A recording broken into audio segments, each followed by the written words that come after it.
সিম একটি জনপ্রিয় সবজি। এটি শীতকালীন সবজি হিসেবে পরিচিত। এটি আমাদের দেশে সাধারণত শীতকালে উৎপাদিত হয়। সিমের কিছু পুষ্টিগুণ ও উপকারিতা সম্বন্ধে জেনে নিই।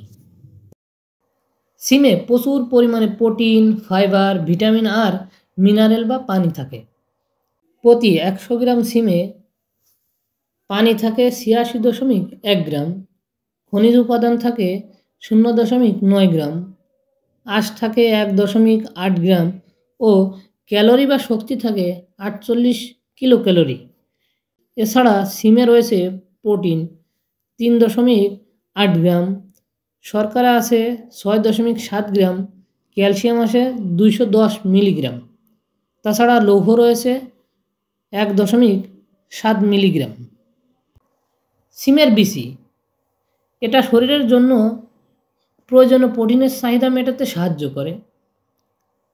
এ শীতে নিয়মিত সিম খেলে ত্বক ভালো থাকে।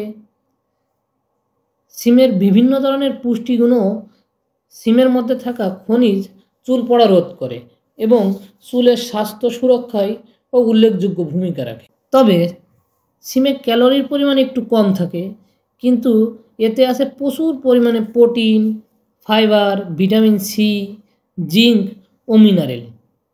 এগুলো শরীরের জন্য অত্যাবশ্যকীয়। বিশেষ করে সিমে ডায়েটারি ফাইবার থাকায় কোষ্ঠকাঠিন্যে আক্রান্ত রোগীর জন্য খুবই উপকারী। এছাড়া কোলন ক্যান্সার প্রতিরোধেও এটি কার্যকরী ভূমিকা পালন করে।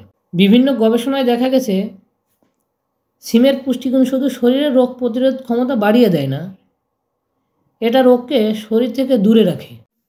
শীতকালীন সবজি হিসেবে সিম খাওয়া আমাদের খুবই দরকার, কারণ সিম খেলে আমাদের চুল পড়া রোধ হয়, কোষ্ঠকাঠিন্য দূর হয়, ওজন কমাতে সিম খুবই গুরুত্বপূর্ণ একটা ভূমিকা রাখে। সিম এমন একটা উদ্ভিদ যে এর বীজ যে কোনো জায়গায় ফেলে রাখলে অঙ্কুরিত হয় এবং সেখান থেকে একটা গাছের জন্ম দেয় এবং তাতে ফল ধরে। এটা যে কোনো পরিবেশে যে কোনো অবস্থায় হতে পারে।